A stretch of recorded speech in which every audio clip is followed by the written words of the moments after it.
नमस्कार, स्वागत करती हूँ आप सभी का भारत 24 पर। मैं हूँ आपके साथ पूर्णिमा मिश्रा और वक्त है इंडिया स्टोरी का। दलितों के मसीहा डॉक्टर भीमराव अंबेडकर का कहना था कि यह अनुचित है कि बहुसंख्यक जाति अल्पसंख्यक समूह के अस्तित्व से इनकार करे, लेकिन यह भी उतना ही अनुचित है कि अल्पसंख्यक हमेशा अल्पसंख्यक ही बने रहना चाहिए। इसीलिए भीमराव अंबेडकर ने संविधान सभा में यह प्रस्ताव रखा कि अनुसूचित जातियों और अनुसूचित जनजातियों को शिक्षण संस्थाओं और नौकरियों में सिर्फ 30 से 40 साल तक ही आरक्षण दिया जाए। साथ ही यह प्रावधान भी हो कि इस अवधि को किसी भी सूरत में बढ़ाया ना जाए।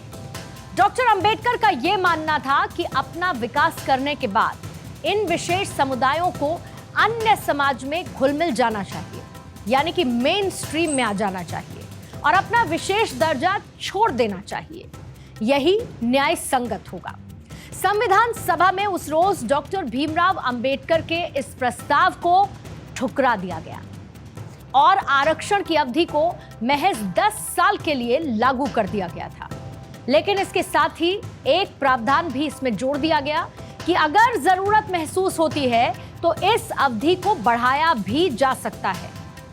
फिर इसके आगे क्या हुआ, ये शायद बताने की भी जरूरत नहीं, क्योंकि समय के साथ आरक्षण महज किसी एक समुदाय के विकास से ज्यादा एक सियासी टूल बनकर रह गया और जिसके एक हाथ में ये टूल लगा, उसके दूसरे हाथ में एक बड़े वोट बैंक की कमान भी लग गई। ये दशकों से चलता रहा और किसी न किसी दिशा से ये सियासत की दशा को बदलता रहा। डॉक्टर भीमराव अंबेडकर का नाम लेते हुए आरक्षण की वकालत की जाती रही, लेकिन उनकी पूरी बात को किसी ने नहीं बताया कि वो आरक्षण की अवधि 10 साल तक सीमित करना चाहते थे। मतलब कि डॉक्टर भीमराव ने कुछ कहा था और ये उसका एडिटेड वर्जन है जो आज तक चलता आ रहा है।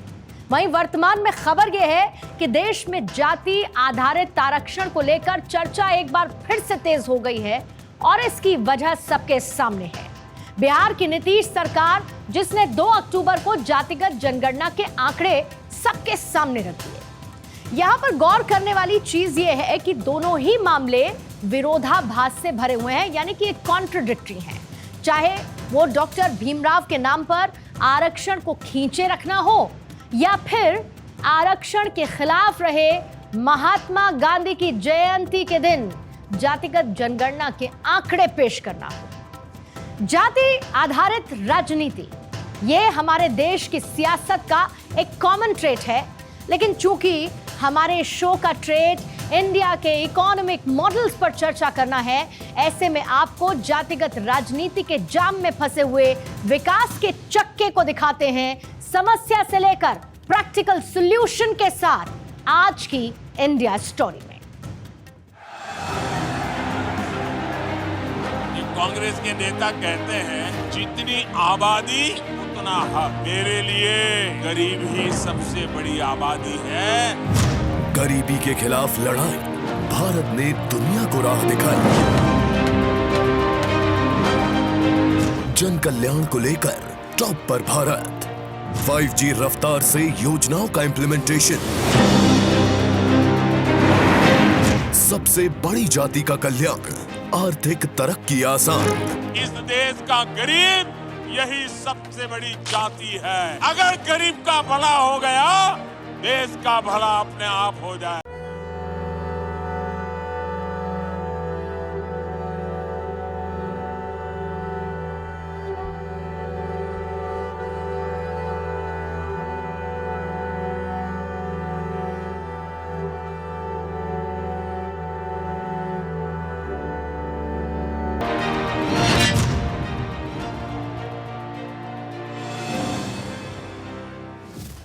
दो 2047 में जहां भारत के विकसित देश बनने की कल्पना कर रहा है, तो वहीं वर्तमान में आज के दौर में हमारे देश में 1990 के बाद जातिगत राजनीति का जिन एक बार फिर से सबके सामने है। 2 अक्टूबर को बिहार में जातिगत जनगणना के आंकड़े पेश कर दिए गए, जिसमें क्या बताया गया, बताया यह गया कि बिहार में 13 करोड़ की आबादी में मुसलमान हैं 17.70%।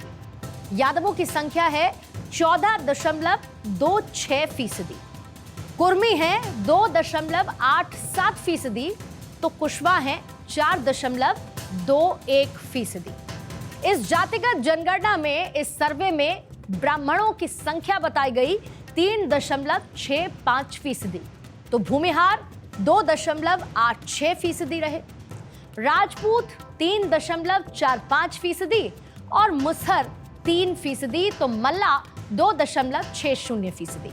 बनिया रहे 2.31% और कायस्थ रहे 0.60%। अभी रिजल्ट आया है, आप उसके बाद सबकी आर्थिक स्थिति का एक एक परिवार का भी ले लिया गया, तो करके भी सब कुछ उसको भी कर रहा है, सबको जानकारी भी दे देगा और कुल मिला करके कल प्रेजेंट करवा देंगे एक एक जगह। सीधा कल सबके मीटिंग में एक एक बात को रख देगा और उसके बाद सब लोगों का राय लेकर के और सरकार की तरफ से जो जरूरी होगा आगे कदम उठाएंगे। आप उसकी चिंता मत करिए। कम समय में हम लोगों ने जानकारी इकट्ठा भी की है और आज ऐतिहासिक दिन पर जो है ऐतिहासिक काम जो है हम लोगों ने किया है, जारी भी किया है। तो आप देखिएगा कि प्रधानमंत्री जी ने नकार दिया, लोकसभा में नकारा गया, राज्यसभा में नकारा गया, लेकिन जो हम लोगों का कमिटमेंट था ये कराने का, वो हम लोगों ने किया। विपक्षी दलों के तमाम नेताओं ने इसे एक बड़ा कदम बताया। इसे मास्टर स्ट्रोक की संज्ञा दी गई। ये आपकी स्क्रीन पर उन्हीं नेताओं के सोशल मीडिया पर किए गए पोस्ट इस वक्त आपको नजर आ रहे हैं। जातिगत जनगणना को लेकर यह विपक्ष की सोच है, तो प्रधानमंत्री नरेंद्र मोदी की इसको लेकर क्या सोच है वो भी आपको जरूर सुननी चाहिए। ये कांग्रेस के नेता कहते हैं जितनी आबादी उतना हक। मैं कहता हूं इस देश में अगर सबसे बड़ी कोई आबादी है तो वो आबादी गरीब है, और इसलिए मेरे लिए गरीब ही सबसे बड़ी आबादी है और गरीब का कल्याण यही मेरा मकसद है। मेरे लिए तो इस देश का गरीब यही सबसे बड़ी जाति है, यही सबसे बड़ी बिरादरी है। अगर गरीब का भला हो गया, देश का भला अपने आप हो जाएगा। अब आपने जो कुछ सुना उसको समझा देती हूं। विपक्षी दल जहां पर जातियों के आधार पर आरक्षण की बात करते हैं, जिसकी जितनी आबादी उसको उतना हक देने पर जोर देते हैं, तो प्रधानमंत्री नरेंद्र मोदी का कहना है कि उनके लिए यहां पर सबसे बड़ी आबादी, सबसे बड़ी जाति ही गरीब वर्ग है, जिसको उसका हक, उसका अधिकार सबसे पहले मिलना चाहिए। हमारा भी यही मानना है कि देश में इस वक्त असलियत में सिर्फ दो ही जातियां हैं, एक गरीब की जाति है और दूसरी अमीर की जाति है। देश में 90% लोग गरीब जाति से आते हैं और बाकी का जो बचा 10% है वो अमीर जाति का है। ऐसे में जरूरत है कि देश में आरक्षण ये देखकर ना दिया जाए कि आप किसके घर पर पैदा हुए, आपकी जाति कौन सी है, यानी कि जाति का टैग आपको जन्म से कौन सा मिला है, बल्कि आरक्षण आपकी आर्थिक स्थिति के आधार पर होना चाहिए। और आप जैसे जैसे आगे बढ़ते जाएंगे, आर्थिक रूप से सक्षम होते जाएंगे, खुद ब खुद आरक्षण मुक्त होते जाएंगे। इसे आप साइड में दिख रहे इस वक्त ग्राफिक्स के जरिए समझ सकते हैं। डॉक्टर भीमराव अंबेडकर का भी आरक्षण को लेकर यही विचार था कि सशक्त होने के बाद आरक्षण मुक्त हो जाना चाहिए, लेकिन किस तरीके से उसको डाइवर्ट किया गया, किस तरीके से उसको परसीव करके प्रेजेंट किया गया, वो आज वर्तमान में देखा जा सकता है। प्रधानमंत्री नरेंद्र मोदी भी कहते हैं कि आरक्षण की जरूरत गरीब वर्ग को है, और ऐसा उनकी योजनाओं में उनके विकास के रास्ते पर नजर भी आता है, जहां पर उनकी योजनाओं के सेंटर में या तो गरीब होते हैं या फिर महिलाएं होती हैं। प्रधानमंत्री नरेंद्र मोदी ने 2014 के बाद से जिन योजनाओं को लॉन्च किया, उन पर अगर हम नजर डालें, जैसे कि हर घर जल कनेक्शन की मैं बात करूंगी, जिसमें 13 करोड़ 23 लाख 39,088 नल के कनेक्शन लगे। ये वो योजना थी जिसमें अंतिम पंक्ति में बैठे हुए व्यक्ति तक इस योजना का लाभ पहुंचे। प्रधानमंत्री ने यह सुनिश्चित किया। दूसरी स्कीम पीएम उज्ज्वला योजना, न जाने कितनी महिलाओं के लिए यह बड़ी राहत लेकर आई। संख्या 9 करोड़ 58 लाख 59,418 एलपीजी कनेक्शन इस योजना आधारित दिए गए। तीसरी योजना पीएम ग्राम सड़क योजना, कैसे इसका फायदा मिला? 7,44,618 किलोमीटर की सड़कें बनाई गई ताकि लोगों का आवागमन सुगम हो सके। इसके साथ ही पीएम आवास योजना, और खास तौर से ये ग्रामीण क्षेत्रों पर सेंट्रिक की गई, यानी कि रूरल एरियाज पर, और 2 करोड़ 94 लाख 57,545 इतने घर दिए गए ग्रामीण क्षेत्रों पर फोकस करते हुए।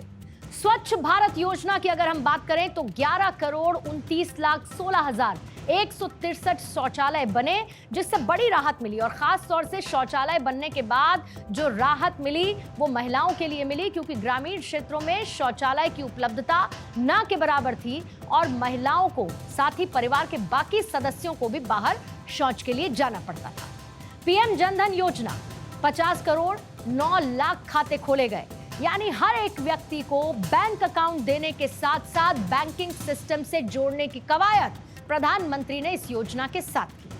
पीएम जन आरोग्य योजना, 5 करोड़ 63 लाख 80,313 मुफ्त इलाज हुए, ताकि इस योजना के आधार पर लोगों को इलाज की सुविधा और वो भी मुफ्त मिल पाए। प्रधानमंत्री नरेंद्र मोदी की इन तमाम योजनाओं से क्या बदलाव हुए, सबसे पहले आपको वो समझ लेना चाहिए। और ये बदलाव नीति आयोग की रिपोर्ट आधारित है। राष्ट्रीय बहुआयामी गरीबी सूचकांक की जो समीक्षा रिपोर्ट है वो ये बताती है कि 2023 में 2015 और 2016 और 2019 और 21 के बीच 13.5 करोड़ लोग बहुआयामी गरीबी से बाहर आ गए हैं। साल 2015-16 और 2019-21 के बीच बहुआयामी गरीबों की संख्या में 24.85% से 14.96% की भारी गिरावट दर्ज की गई है। 2015-16 और 2019-21 के बीच शहरी क्षेत्रों की तुलना में ग्रामीण क्षेत्रों में बहुआयामी गरीबी तेजी के साथ घटी है। और रिपोर्ट के मुताबिक ग्रामीण क्षेत्रों में गरीबी में सबसे तेज गिरावट, यानी कि 32.59% से घटकर 19.28% रह गई। और इसी अवधि के दौरान शहरी क्षेत्रों में गरीबी में 8.65% से 5.27% की कमी देखी गई है। लोकसभा चुनाव 2019 से ठीक पहले प्रधानमंत्री मोदी प्रधानमंत्री किसान सम्मान निधि योजना की शुरुआत करते हैं। पीएम मोदी की इस योजना की तारीफ देश के हर गांव कस्बे में होती नजर आती है, क्योंकि इस योजना के तहत सरकार किसानों के बैंक खातों में हर साल 6,000 रुपए जमा करती है। ये राशि 2,000 रुपए की 3 बराबर किश्तों में किसानों के खातों में डाली जाती है। इसके साथ ही आयुष्मान भारत योजना केंद्र सरकार का फ्लैगशिप प्रोग्राम। इस योजना के तहत बीपीएल यानी कि बिलो पॉवर्टी लाइन, गरीबी रेखा से नीचे आने वाले जो परिवार हैं उनको 5 लाख रुपए तक की नगदी स्वास्थ्य बीमा उपलब्ध कराया जाता है। सरकार की अगर हम माने तो देश में 10 करोड़ परिवारों के 50 करोड़ सदस्यों को इस योजना का लाभ मिलेगा। ये टारगेट है सरकार का इस योजना के साथ। अब आप कोरोना संकट याद कर लीजिए। कोरोना संकट के दौरान प्रधानमंत्री गरीब कल्याण योजना की शुरुआत की गई थी। 26 मार्च 2020 को इस योजना का ऐलान हुआ। सरकार का मकसद ये था कि देश में कोई भी भूखा न रहे। सरकार का दावा है कि प्रधानमंत्री गरीब कल्याण योजना का लाभ करीब 80 करोड़ लोगों को मिल रहा है। प्रत्येक नागरिक को इस योजना के माध्यम से 5 किलो से अधिक अनाज दिया जाता रहा है, ताकि कोई भूखा न रहे, न कोई भूखा सोए। अभी तक देश में 4 करोड़ से अधिक परिवारों को पीएम आवास योजना के पक्के घर मिल चुके हैं। आयुष्मान भारत योजना भी सिर्फ 5 लाख रुपए के मुफ्त इलाज तक सीमित नहीं है। इसका प्रभाव कई पीढ़ियों तक पड़ रहता है। हमने बैंकों के दरवाजे सबके लिए खोल दिए। हमने करीब करीब 50 करोड़ जनधन बैंक खाते खोले। मुद्रा योजना के तहत 50,000 से लेकर 10 लाख रुपए तक के ऋण बिना गारंटी दिए। इस छोटी सी रिसर्च से ही ये बात साफ हो जाती है कि मोदी 1990 वाली जाति का कैलकुलेटर लेकर सियासत नहीं करते, बल्कि फोकस गरीबों पर है, जिनके तहत उन्होंने ये योजनाएं लॉन्च की, जिनके चलते गरीब सशक्त और मजबूत हुए, गरीब आत्मनिर्भर हो रहे हैं और गरीबी से निकलने का रास्ता भी ऐसे में नजर आता है। जाहिर है कि सवाल उठता है कि मोदी की इस स्ट्रैटेजी पर हमला करने के लिए विपक्ष की तैयारी कमजोर रह गई। दरअसल कमजोर रिसर्च, पुराना डेटा जब आप किसी फॉर्मूले में इस्तेमाल करते हैं तो सटीक आंकड़ा नहीं निकलता है, मिस कैलकुलेशन होती है। यहां पर विपक्ष के साथ भी यही हुआ। विपक्ष जातिगत राजनीति के पुराने ढर्रे पर निकल पड़ा, जिसका तोड़ प्रधानमंत्री मोदी ने पहले ही निकाल लिया है। पीएम मोदी ने सबसे बड़ी जाति गरीबों को बताया और उनके लिए कई योजनाएं भी लॉन्च की। और अब अगर प्रधानमंत्री मोदी गरीबों के लिए आरक्षण की बात करते हैं तो वहां पर डॉक्टर भीमराव अंबेडकर का फॉर्मूला भी फिट किया जा सकता है, जिससे गरीबों को भी समय रहते आरक्षण से निकाला जा सकेगा और इससे देश का विकास भी होगा। इसको आपको आसानी से समझा देती हूं, जैसे कि गरीब मुसलमान, गरीब यादव, गरीब कुर्मी, गरीब कुशवाहा, गरीब ब्राह्मण, गरीब भूमिहार, गरीब राजपूत। सुनने में आपको अटपटा लगता है, लेकिन यहां सबसे बड़ी जाति को, जो कि प्रधानमंत्री मोदी के मुताबिक है, यानी कि गरीबी, उसको उन जातियों से जोड़ा गया जिसकी जनगणना की गई है। इन सभी को अगर आप शैक्षणिक संस्थानों और नौकरियों में आरक्षण अगर दे दिया जाता है तो कुछ समय बाद ये अपने आप ही ऑटोमेटिकली इस आरक्षण से स्टेप बाय स्टेप बाहर आते रहेंगे और एक समय बाद ये पूरी तरीके से इस आरक्षण व्यवस्था से मुक्त हो जाएंगे। मुमकिन ये है कि एक दिन इस देश में किसी वर्ग को आरक्षण न देने, ना उसे आरक्षण लेने की जरूरत पड़े। आरक्षण को लेकर यही वो एक प्रैक्टिकल सॉल्यूशन है जिसकी बात हमने शुरुआत में की थी और इसी सॉल्यूशन के जरिए 2047 तक भारत एक विकसित देश बनने का सपना सच कर सकता है। क्योंकि आरक्षण एक ऐसा फल है जिसे हर कोई चखना चाहता है, शायद इसीलिए इस पर एक मत नहीं बन सका।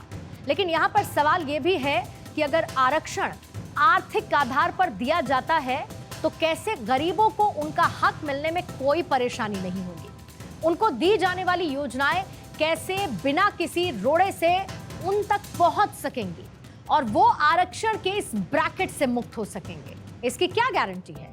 इसके लिए प्रधानमंत्री नरेंद्र मोदी क्या कुछ कह रहे हैं, ये इकोनॉमी को बैलेंस करने और गरीब अमीर के बीच की खाई को खत्म करने में कैसे मददगार साबित हो रहा है, उसको भी समझना होगा, क्योंकि इसका सीधा संबंध भी देश की आर्थिक तरक्की से ही है।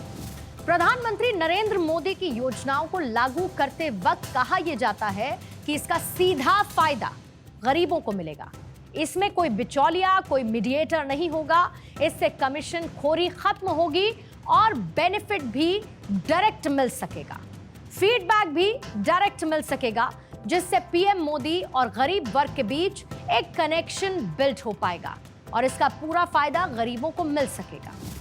पहले की सरकारों से लोगों की सबसे बड़ी शिकायत ये थी कि वो योजनाएं एयर कंडीशन कमरों में बैठ करके बनाती थी, जमीन पर उन योजनाओं का क्या असर हो रहा है ये तब की सरकारों को पता ही नहीं चलता था। लेकिन भाजपा सरकार ने लाभार्थियों से बात की, संवाद की, मुलाकात की, एक नई परंपरा शुरू की है, यानी बेनिफिट भी डायरेक्ट और फीडबैक भी डायरेक्ट। इसका फायदा ये हुआ कि हर सरकारी विभाग, हर अफसर अपनी जिम्मेदारी निभाने लगे। अब किसी के लिए गुणा गणित का कोई चांस ही नहीं बचा है। आरक्षण बहस का एक मुद्दा जरूर हो सकता है, लेकिन हमारा यह मानना है कि आरक्षण से देश की आर्थिक तरक्की का कोई ब्लूप्रिंट तैयार नहीं किया जा सकता। देश को अगर 2047 तक उस विजन के साथ विकसित देशों की कतार में खड़े होना है तो आरक्षण में बदलावों की जरूरत है, क्योंकि भारत को आत्मनिर्भर बनने के लिए आरक्षण की नहीं बल्कि काबिलियत की जरूरत है। यहां हम ये बात भी साफ कर देना चाहते हैं कि हम आरक्षण के खिलाफ नहीं हैं, बल्कि इसे सही तरीके से सही लोगों के लिए लागू करने के पक्ष में हैं, ताकि समाज के कमजोर व्यक्ति को इसका लाभ मिल सके, वो आर्थिक तौर पर सशक्त हो सके, मजबूत हो सके। आरक्षण जैसी व्यवस्थाएं आर्थिक रूप से कमजोर व्यक्ति के लिए होनी चाहिए। संविधान का अनुच्छेद 14, जिसको लेकर अनुच्छेद 32 तक समान रूप से दिए जाने वाले मौलिक अधिकारों यानी कि फंडामेंटल राइट्स का जिक्र है, समानता की बात होती है। तो ऐसे में आखिर क्यों आरक्षण के जरिए असमानता को लागू किया जाए? देश को जातियों में बांटने की जगह देश के कमजोर वर्ग को आर्थिक रूप से सशक्त बनाने पर विचार होना चाहिए। जातिगत आंकड़ों के लिए कमेटी बनाने की जगह गरीबों की आर्थिक तरक्की के लिए प्लानिंग से संबंधित कमेटी बननी चाहिए। अगर गरीबी रूपी जाति को धीरे धीरे मिटा दिया जाए तो हर हाल में भारत आने वाले सालों में एक विकसित देश भी बन जाएगा। और यही है प्रधानमंत्री मोदी का विजन, और खास तौर पर गरीबों के लिए सेंट्रिक योजनाएं जो लागू की जा रही हैं, जिसके बाद आरक्षण व्यवस्था की शायद जरूरत ही ना पड़े। इसी के साथ इंडिया स्टोरी में आज के लिए फिलहाल इतना ही। बहुत बहुत शुक्रिया आप सभी का हमारे साथ जुड़ने के लिए। नमस्कार।